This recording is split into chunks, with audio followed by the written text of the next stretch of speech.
Mambo ni mawili kwa ODM: to either stay in the broad-based government and support William Ruto'S bid to run for president in 2027, or else he will ensure that he divides that party into smaller functions. And this is why I'm saying so. Ukiangalia jana, if you watched that event, the ODM at 20 years commemoration, all the leaders, ugeelewa, maybe you would have understood that all those leaders who got that platform to speak, they spoke differently. Most of them, ukiangalia, it's like the ODM right now has 2 or 3 functions. And one thing I noted clearly here, there's one man who is behind the division in that ODM party. Because trust you me, if ODM is not going to remain in the broad-based government, William Ruto is so much determined to ensuring that it divides, and not just into 2, it will divide either into 2 or maybe into 3 functions. Why am I saying so? Uliona sahi, it's like he has paid Akina Alai, that nominee, I don't know whether he's the nominator or maybe the MCA for Kirereshua. That gentleman has started attacking the Odinga's family. Unakumbuka the sentiments of Winnie Odinga, stating that there are people during the day wako pamoja, lakini usiku they are trying to bargain kuuza chama cha ODM. And of course that one tells you, those people that he is screaming are bargaining to sell ODM, ni wenye wako kwa serikali. Ugeelewa vizuri, the people who sided with William Ruto and those people who are speaking about the ODM remaining in the broad-based government are the ministers who have been appointed through the ODM party.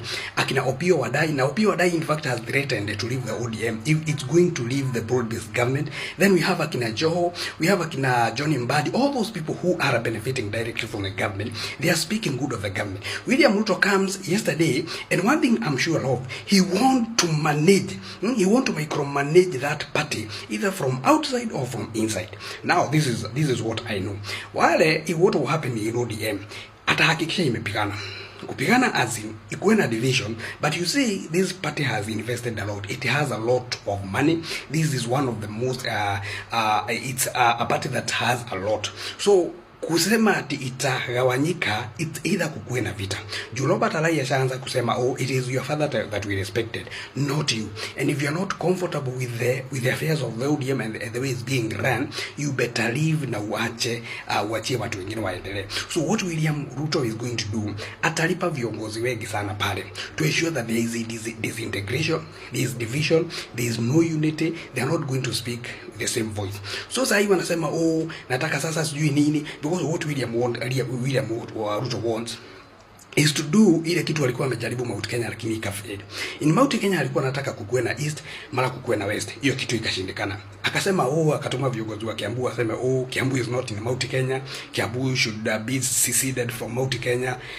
Sijui kuwe a region on its own. Then that one failed. Now what he wants to do in Nyanza, because he realizes these people are changing so quickly, I love what is happening in the ODM. So hajui to side with who. And so what he is going to do, the easiest thing for him to do is to divide ODM. Because about the ODM is the heart of Nyanza. So the moment he divides ODM, it means these people, the leaders and also the people of Nyanza, will not speak in one voice. So atahakikisha amewetenganisha, amegawanya, so hizo kura. So that anybody who tries to go and negotiate with the Luo Nyanza, atakuwa na a very hard time. So that is why I said mambo ni mangapi for them to support William Ruto's his re-election bid in 2027 and also remain in broad-based government. Failure to which he will ensure nobody speaks the same voice. I mean, they are not going to speak the same thing. They will be disintegrated to maybe to a point where each one of them will be speaking differently. William, nilikwambia ODM itagawanyika mara 3. It's happening. Nilikwambia hii upinzani hawajisikii. It is happening. Now Malala hawasikizani sahi, hawasikizani na Tembea. DCP hawasikizani na DCP na hii timu mingine ya kina inaitwa aje? Ya Uhuru. Ni kama tena haisikizani. So upinzani ni kama imesambaratika kidogo. Na hapo kama upinzani imesambaratika, hata hakuna haja ya campaign. Chapa kazi kwanza. Kwa sababu hao watu, wataanza sasa kuona kila mtu ako na nguvu, na vile anaona kila mtu ako na nguvu, the more they lose.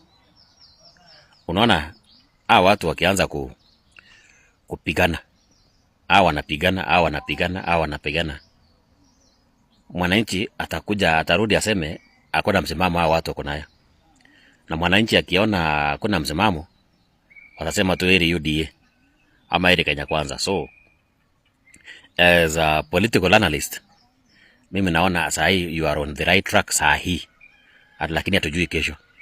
So ile kitu tunaona saa hii yenye unaweza fanya wewe, jaribu kufanya ile kitu Wakenya wanataka, jaribu kufanya ile kitu youth wanataka, na si kila kitu unaambiwa ufanye unafanya because wewe si computer. So ile kitu nakwambia saa hii William, jaribu sasa kuunite wale watu. Unaona wakianza kutengana, mwingine na blame hii, mwingine anasema mnaongea usiku na nani, sijui kesho mnapanga na nani. Take that advantage na usonge mbele, because unajua kitu kiporomoka ina take time ku rebuild, na hata ikirebuild ile trust watu walikuwa nayo inaanza kurudi chini. So William, saa hii you are on the right track now. Wewe wacha sasa siasa, hata usichape siasa. Siasa itakuguide, inakuja yenyewe. Wewe chapa kazi. Saa hii naona ground iko sawa. Otherwise, mimi naona chama ingine ikipatikana ya Super ODM, na kutakuwa na Super ODM na Junior ODM. Hii Super ODM itakuwa ya wale wazee, ya waanzilishi ukiwa hapo ndani. Alafu hii Junior ODM itakuwa ya kina Sifuna na watu wengine. Hii tunaona mambo, tunaona tukienda. Hii ODM at 20 ilitufunua macho. Otherwise, wewe kuwa na siku njema. Acha tuchapa kazi.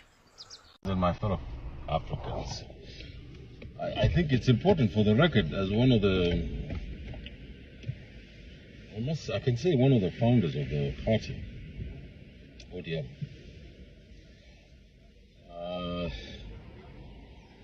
that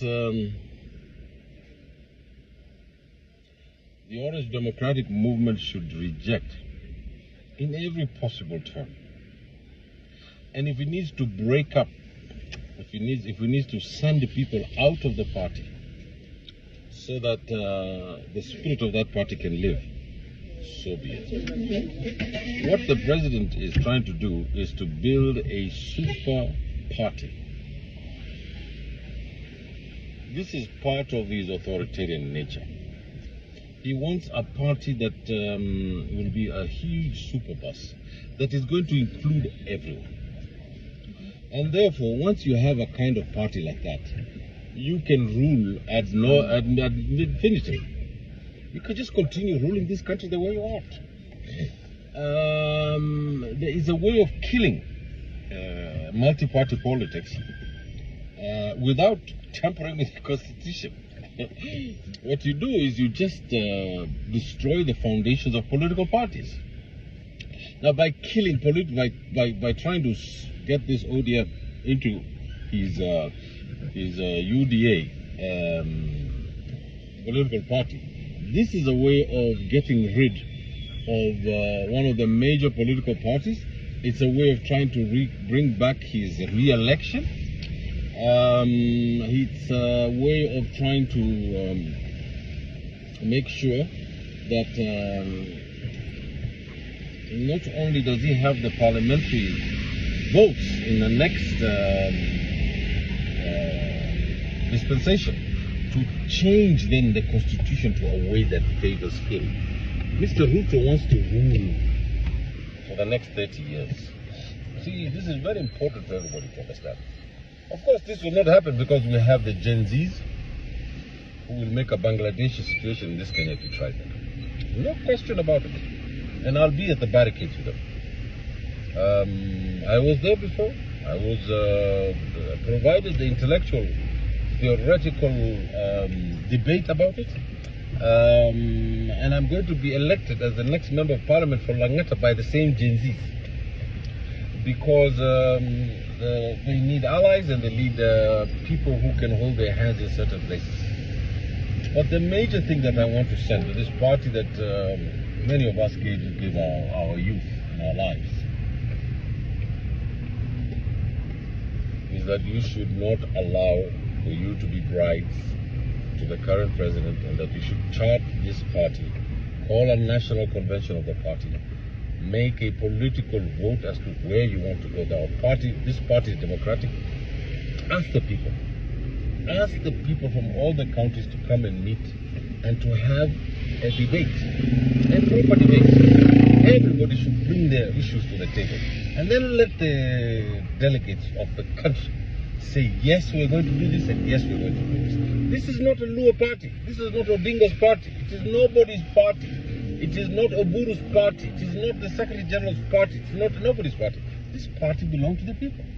It was the only genuine grassroots party, the biggest. And we built it. We become the largest political party north of the Zambezi River. It should not die with a whimper, nor a bang. It should live, because the words of the Lord are true, they're righteous, they're just, they're precious. Amen. Vijana musilale, lale lale, vijana musilale, bado mapambano.